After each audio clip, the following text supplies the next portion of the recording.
नमस्कार दोस्तों, आज का ये वीडियो बहुत ही इम्पोर्टेंट और ज़रूरी है आप सभी के लिए। आज के इस वीडियो का टॉपिक है इनकम टैक्स की क्या है नई कैश लिमिट 2025 में। 30 से 35 पॉइंट हम आज के इस वीडियो में कवर करने वाले हैं।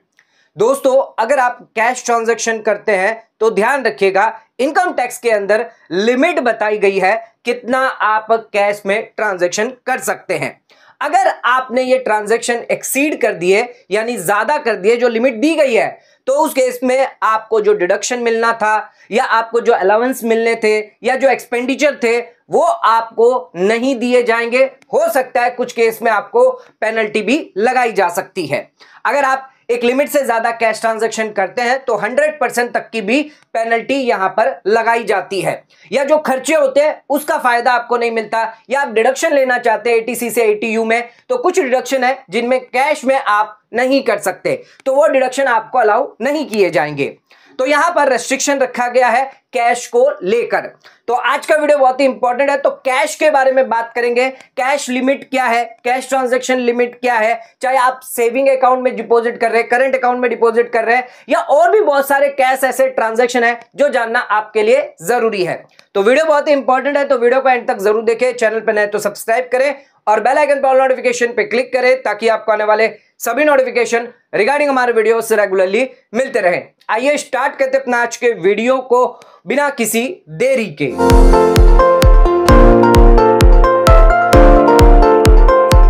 तो दोस्तों, आइए स्टार्ट करते अपना आज के वीडियो को और बात करते हैं कैश लिमिट 2025 इनकम टैक्स में। आइए जानते हैं क्या क्या दी गई है। यहां पर हम आपको बताएंगे नेचर ऑफ ट्रांजैक्शन, यहां पर आपकी आ जाएगी लिमिट, यानी जो लिमिट हम आपको बताने वाले इससे ज्यादा आपको कैश में ट्रांजैक्शन नहीं करना है। इसके अलावा कुछ अदर पॉइंट होंगे तो वो भी यहां पर डिस्कस कर लेंगे। सबसे पहले बात करते हैं, अगर आपने सेविंग बैंक अकाउंट में कैश डिपॉजिट करवाया, ध्यान रखिएगा कैश डिपॉजिट की बात कर रहे हैं, यहां पर विड्रॉल की बात नहीं कर रहे हैं, तो उस केस में जो लिमिट है वो 10 लाख की रखी गई है। 10 लाख से ज्यादा अगर आप सेविंग बैंक अकाउंट में, चाहे आपका एक बैंक अकाउंट हो, दो बैंक अकाउंट हो, कितने भी बैंक अकाउंट हो, आपने बैंक में जमा किया है, पोस्ट ऑफिस में जमा किया है या फिर कोऑपरेटिव बैंक में अगर जमा किया है, 10 लाख रुपए या उससे ज्यादा अगर करेंगे तो उस केस में यहां पर जो बैंक है, पोस्ट ऑफिस है, कोऑपरेटिव बैंक है, वो आपकी रिपोर्टिंग कर देता है। तो ध्यान रखिएगा 10 लाख रुपए से ज्यादा कैश डिपॉजिट जो है वो सेविंग बैंक अकाउंट में ना करें। सेकेंड आ जाती है फिक्स डिपॉजिट की बात करते हैं। तो फिक्स डिपॉजिट में यहां पर कैश भी आपका हो सकता है, प्लस अगर आप ऑनलाइन से भी करते हैं तो भी यहां पर इंक्लूड होती है। लेकिन मान के चलते अगर ऑनलाइन नहीं है तो पूरा भी अगर कैश है तो आपको 10 लाख से ज्यादा यहां पर एफडी नहीं करनी है, चाहे वो बैंक हो, पोस्ट ऑफिस हो, कोऑपरेटिव बैंक हो, एक एफडी हो, एक से ज्यादा एफडी हो। अगर आपकी रिन्यूअल एफडी है, यानी आपने फाइनेंशियल ईयर 24-25 में एफडी करवाई थी, वो अब रिन्यू हो गई है आपके फाइनेंशियल ईयर 25-26 में, तो उस केस में यहां पर कंसीडर नहीं किया जाएगा। वो 10 लाख से ज्यादा भी होगी तो उसे यहां पर कैलकुलेट नहीं किया जाएगा। तो फिक्स डिपॉजिट भी ध्यान रखिएगा, आप 10 लाख रुपए से ज्यादा ना करें। तीसरी आ जाती है हमारी लिमिट करंट अकाउंट की। तो करंट अकाउंट में दो लिमिट दी गई है, एक तो है आपके कैश डिपॉजिट की और दूसरी दी गई है यहां पर कैश विड्रॉल की। तो करंट अकाउंट से अगर आप कैश डिपॉजिट करते हैं, विड्रॉल करते हैं, तो दोनों ही केस में आपको 50-50 लाख रुपए से ज्यादा यहां पर ना कैश डिपॉजिट करना है ना कैश विड्रॉल करना है। अगर आप ऐसा करेंगे तो बैंक, पोस्ट ऑफिस या जो भी कोऑपरेटिव बैंक है वो आपकी रिपोर्टिंग कर देता है इनकम टैक्स डिपार्टमेंट को। यहां पर भी ध्यान रखिएगा, चाहे आपका एक करंट अकाउंट हो या एक से ज्यादा करंट अकाउंट क्यों ना हो, पूरे साल में देखा जाएगा, यानी अप्रैल से लेकर मार्च के पीरियड में देखा जाएगा कि ये 50 लाख की एंट्री जो है वो क्रॉस अगर हो जाती है तो उस केस में आपको नोटिस आ सकती है। तो ये चीज आप ध्यान रखिएगा। जो नेक्स्ट आ जाते हैं, अगर आप बैंक ड्राफ्ट बात करते हैं, अगर आपने बैंक ड्राफ्ट जो है वो परचेज किया है या आपने पे ऑर्डर जो है वो परचेज किया है, इसके अलावा अगर आपने बैंकर चेक जो है वो आपने परचेज किया है, या फिर आपने प्रीपेड इंस्ट्रूमेंट जो आरबीआई द्वारा जारी किया जाता है वो परचेज किया है, तो इन सभी केस में 10-10 लाख की लिमिट रखी गई है। तो चाहे आप ये कैश में करें या ऑनलाइन मोड से करें, सभी के लिए 10-10 लाख इंडिविजुअल लिमिट है। 10 लाख रुपए से ज्यादा आप करेंगे तो आपको यहां पर इनकम टैक्स डिपार्टमेंट से नोटिस आ सकती है। चाहे आप बैंक में कर रहे हैं, पोस्ट ऑफिस यानी कोऑपरेटिव बैंक से अगर आप परचेस कर रहे हैं, ध्यान रखिएगा यहां पर 10-10 लाख रुपए की लिमिट रखी गई है। तो आपने bank draft, pay order, banker cheque, prepaid instrument 10-10 lakh रुपए से ज्यादा का नहीं परचेस करना है कैश में। अगर आप करेंगे तो इनकम टैक्स की नोटिस आपको आ सकती है। नेक्स्ट आ जाते हैं, बात करते हैं अगर आप क्रेडिट कार्ड का पेमेंट करते हैं, क्रेडिट कार्ड के बिल का पेमेंट करते हैं, तो यहां पर कैश के लिए लिमिट दी गई है 1 लाख रुपए की, और अगर ऑनलाइन की अगर बात करें तो यहां पर 10 लाख की लिमिट दी गई है। इससे ज्यादा आप करेंगे तो इनकम टैक्स डिपार्टमेंट द्वारा आपको नोटिस आ सकती है, फिर चाहे एक क्रेडिट कार्ड हो या एक से ज्यादा क्रेडिट कार्ड भी क्यों ना हो। अगला आ जाता है, अगर आपने बॉन्ड या फिर डिबेंचर जो है वो परचेज किया है, कैश में किया है या ऑनलाइन मोड से भी क्यों ना किया है, 10 लाख की लिमिट यहां पर दी गई है। तो बॉन्ड डिबेंचर अगर आप परचेज कर रहे हैं तो 10 लाख रुपए से ज्यादा ना करें, अदरवाइज जो कंपनी इश्यू कर रही है बॉन्ड डिबेंचर वो आपको जो है यहां पर इनकम टैक्स डिपार्टमेंट को आपकी जानकारी दे सकती है। अगला आ जाते हैं, अगर आपने शेयर्स यहां पर परचेज करें इंक्लूडिंग शेयर एप्लीकेशन जो है मनी, यहां पर एप्लीकेशन मनी जो है पैसा कैश में या फिर ऑनलाइन मोड से अगर आपने किया है तो उस केस में भी 10 लाख की लिमिट यहां पर दी गई है। तो 10 लाख रुपए से ज्यादा आप शेयर जो है किसी भी कंपनी के कैश में या ऑनलाइन के थ्रू परचेज ना करें, अदरवाइज आपको यहां पर नोटिस आ सकते हैं। 8 पॉइंट पे, तो अगर आप बायबैक करते हैं, बायबैक ऑफ शेयर्स चाहे कैश में करें या ऑनलाइन मोड से करें, ध्यान रखिएगा 10 लाख की लिमिट यहां पर दी गई है।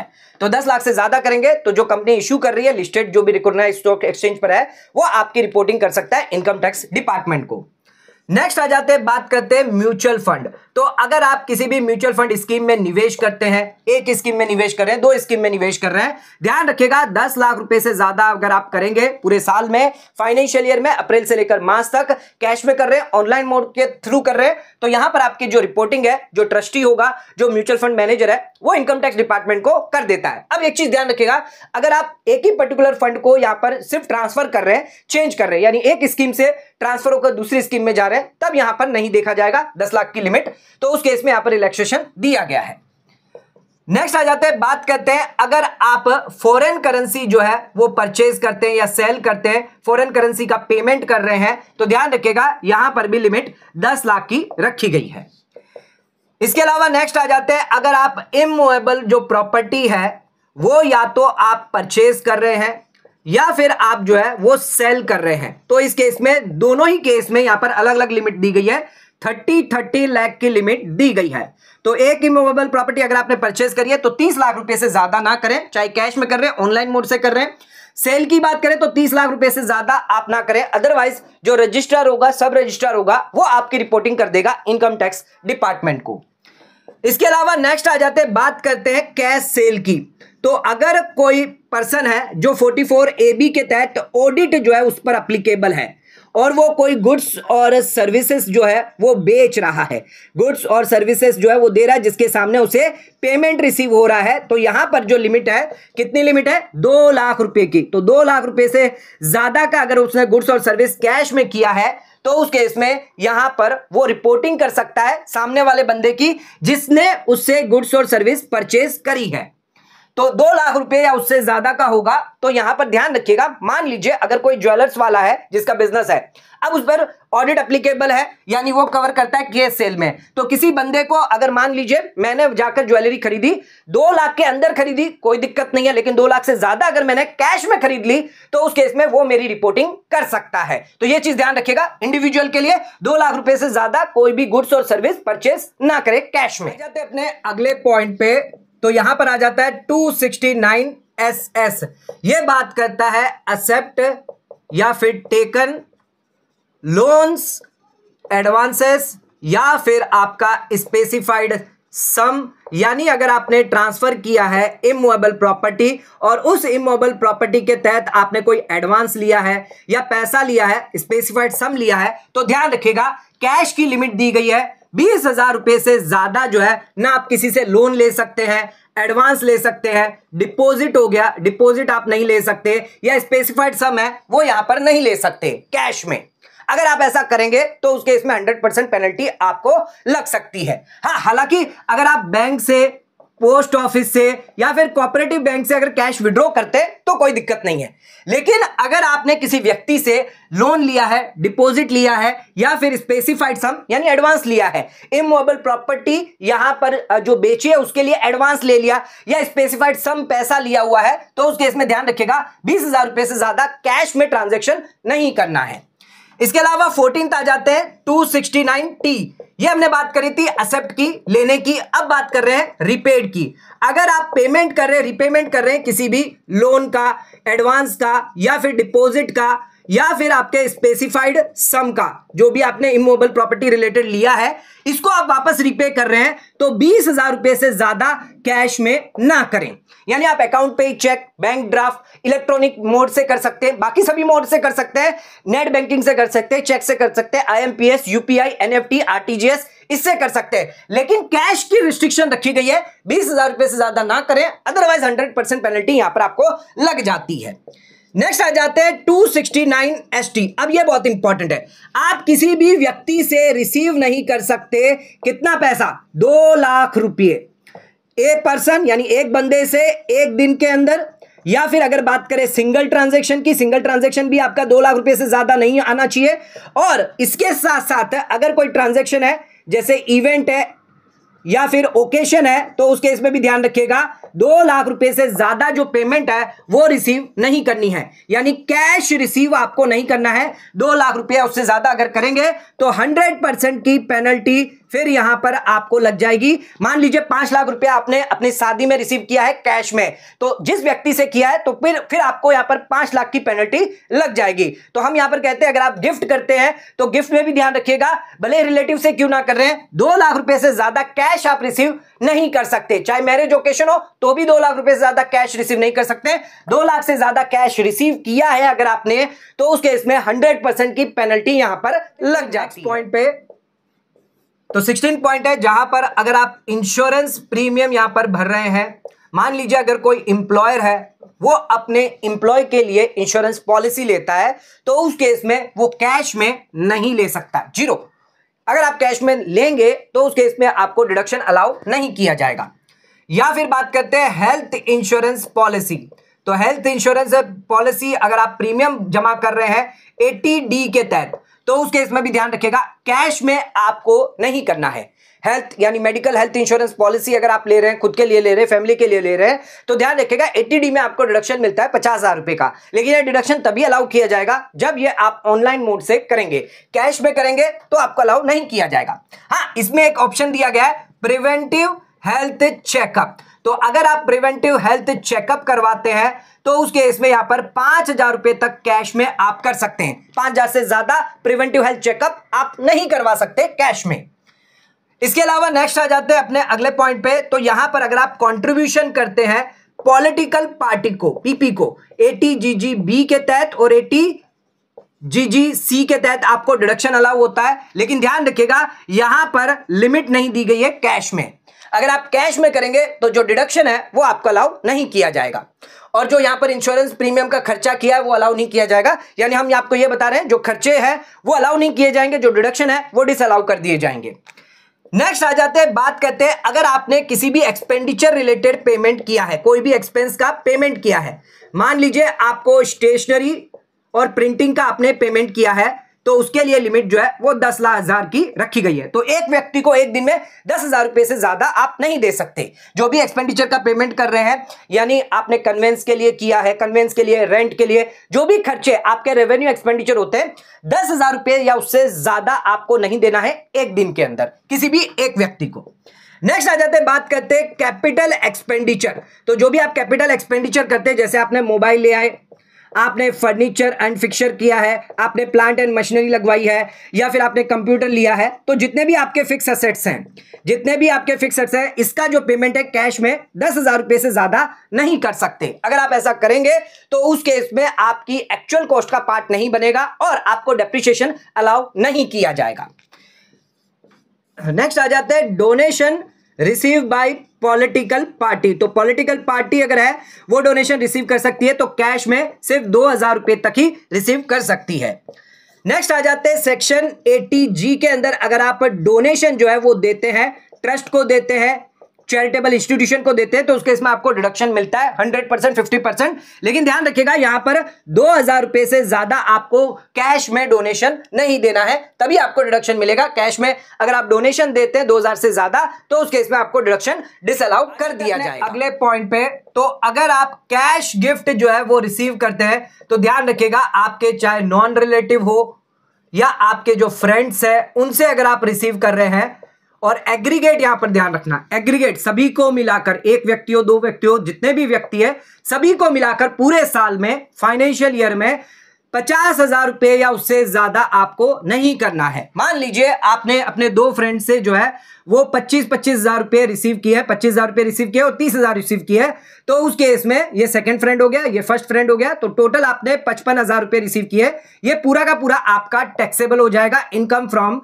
अदर सोर्सेस में। 56(2)(10) के अंदर यहां पर टैक्सेबिलिटी आ जाएगी। तो ये ध्यान रखिएगा 50,000 से ज्यादा आप नॉन रिलेटिव या अपने फ्रेंड से कैश गिफ्ट जो है यानी कैश पैसा जो है वो रिसीव ना करें। नेक्स्ट आ जाते हैं, अगर आपने कैश गिफ्ट रिसीव करी है अपने रिलेटिव से, तो जो भी आपके रिलेटिव है जो दिए गए सेक्शन 56(2)(10) के अंदर, आपके माता पिता, आपके बहन भाई, आपकी पत्नी, आपके पत्नी के माता पिता, आपके दादा दादी, आपके नाना नानी, आपके पत्नी के दादा दादी, नाना नानी, आपके बच्चे, आपके परपोते, पोते के पोते, ये सभी रिलेटिव के डेफिनेशन में आ जाते हैं। तो ध्यान रखिएगा पर पर्सन यहां पर आपको देखना है, हर एक से देखना है, तो हर एक से आप यहां पर 2 लाख रुपए या उससे ज्यादा रिसीव नहीं कर सकते। अगर ऐसा करेंगे तो 100% आपको पेनल्टी जो है वो लग जाएगी। यानी कितना आप रिसीव कर सकते हैं, मान लीजिए मदर है, फादर है, तो इन दोनों से आप 1,99,999 इतना ही रिसीव कर सकते हैं। यानी हर एक व्यक्ति से आप 1,99,999 तक गिफ्ट जो है कैश में रिसीव कर सकते हैं।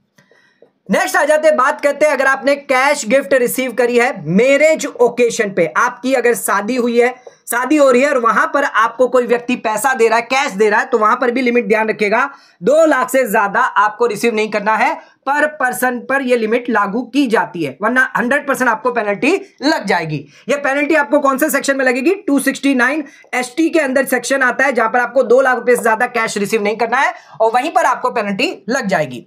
नेक्स्ट आ जाता है, अगर आपने कैश गिफ्ट जो है वो रिसीव किया है, मान लीजिए बर्थडे है या फिर एनिवर्सरी पर आपने किया है, या फिर आपके जो चाइल्ड है उसका मुंडन है, उसके लिए आपने किया है, मुंडन में आपने कैश रिसीव किया है, तो इसमें ध्यान रखिएगा अगर नॉन रिलेटिव से मिल रहा है, फ्रेंड से अगर मिल रहा है तो 50,000 की लिमिट है, 50,000 से ज्यादा एग्रीगेट आपको देखना होगा, और अगर रिलेटिव से मिल रहा है तो वहां पर 2 लाख की लिमिट पर पर्सन के हिसाब से आपको देखनी होगी।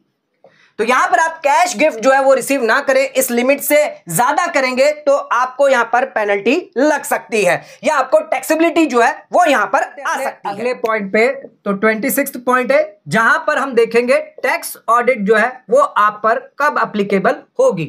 यहां पर ध्यान रखिएगा टैक्स ऑडिट का सेक्शन है 44AB। अब यहां पर ध्यान रखिएगा 1 करोड़ से ऊपर अगर आपकी टर्नओवर यानी सेल चली जाती है तो उस केस में आपको ऑडिट करवाना मैंडेटरी हो जाता है। लेकिन यहां पर रिलैक्सेशन दिया गया है, अगर आपकी कैश रिसिप्ट या फिर आपका जो कैश पेमेंट है वो 5% से ज्यादा नहीं होना चाहिए, दोनों ही 5% से ज्यादा नहीं होना चाहिए, टोटल रिसिप्ट से और टोटल पेमेंट से यानी टोटल एक्सपेंडिचर से। तो उस केस में आपकी जो लिमिट है अगर इससे ज्यादा क्रॉस हुआ तो आपको 1 करोड़ के ऊपर जो है आपको ऑडिट करवानी पड़ेगी। लेकिन अगर ये 5% के अंदर हुई तो उस केस में आपको 10 करोड़ के ऊपर अगर आपका सेल होगा तभी आपको ऑडिट करवाना मैंडेटरी होगा। यानी कहने का मतलब यह है कि अगर आपकी 5% से क्रॉस कर गई तो उस केस में आपको 1 करोड़ की टर्नओवर लिमिट अप्लाई होती है ऑडिट के लिए। अगर 5% के अंदर अगर आपने रखा है दोनों ही केस में तो उस केस में 10 करोड़ तक आपको ऑडिट करवाने की कोई भी रिक्वायरमेंट नहीं है। नेक्स्ट आ जाते हैं, बात करते हैं 44AD के बारे में, जो बात करता है बिजनेस यानी प्रिजेंटिव टैक्सेशन आप अपना सकते हैं। अब यहां पर भी ध्यान रखिएगा आपकी नॉर्मल लिमिट जो है वो 2 करोड़ तक रखी गई है, लेकिन अगर आप जो कैश रिसिप्ट है वो अगर 5% तक मेंटेन करते हैं तो उस केस में ये 2 करोड़ की लिमिट बढ़कर 3 करोड़ की हो जाती है। लेकिन ध्यान रखना ये कैश रिसिप्ट जो है टोटल सेल या आपका टर्नओवर या ग्रॉस रिसिप्ट के 5% तक होनी चाहिए, 5% या उससे कम होनी चाहिए तो 3 करोड़ एप्लीकेबल है। अगर आपने 5% से ज्यादा कर दिया तो उस केस में 2 करोड़ हो जाएगा।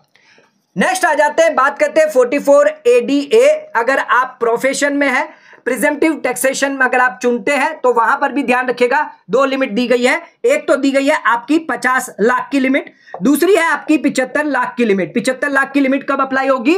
जब आपने 5% में कैश जो है वो रिसिप्ट करी है, 5% या उसके अंदर करी है, तो उस केस में आपको 75 लाख की लिमिट मिल जाएगी। यानी 75 लाख तक आप 50% जो है प्रॉफिट यहां पर दिखा सकते हैं।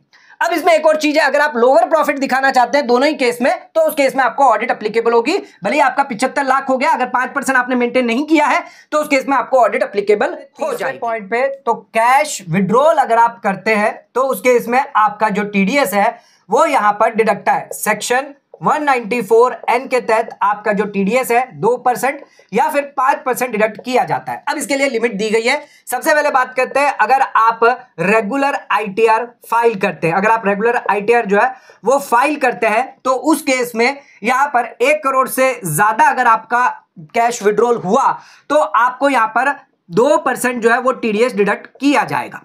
ये ध्यान रखिएगा, 1 करोड़ से ज्यादा हुआ तो 2%। अब इसमें बैंक आ जाती है और आपकी पोस्ट ऑफिस आ जाती है, लेकिन अगर वो कोऑपरेटिव बैंक हुई तो उस केस में 3 करोड़ की लिमिट दी गई है। 3 करोड़ से ज्यादा अगर आपने कैश विड्रॉ किया है तो उस केस में आपका जो टीडीएस रेट है वो 2% यहां पर डिडक्ट किया जाएगा।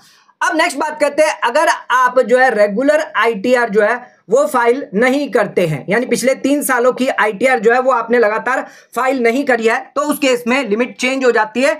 अप टू 20 लाख तक आपको कोई टीडीएस नहीं लगेगा, नील टीडीएस।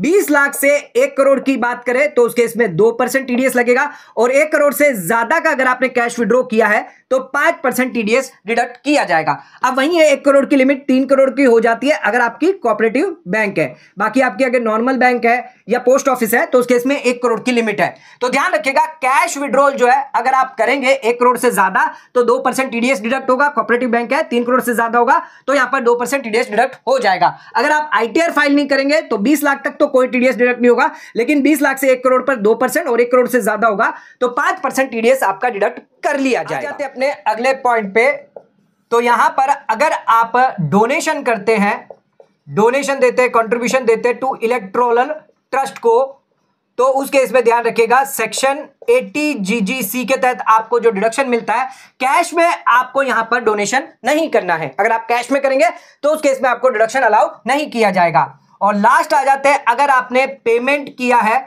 टुवर्ड्स लीजिंग, हायरिंग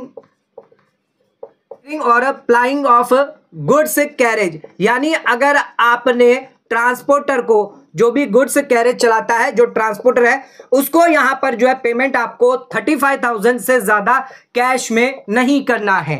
तो यहां पर अगर आप ट्रांसपोर्टर को, जो आपका जो गुड्स है वो यहां पर ट्रांसफर करता है फॉर लीजिंग, हायरिंग, अप्लाइंग की पर्पस के वजह से जो गुड्स कैरेज है, तो 35,000 रुपए से ज्यादा का पैसा कैश में आपको नहीं देना। अगर आप देंगे तो उस केस में डिसअलाउ कर दिया जाएगा। तो 35,000 के अंदर अगर आप किसी ट्रांसपोर्टर को देंगे तो उस केस में आपको एक्सपेंस का अलाउंस मिलेगा, अदरवाइज आपका डिसअलाउ हो जाएगा कैश में।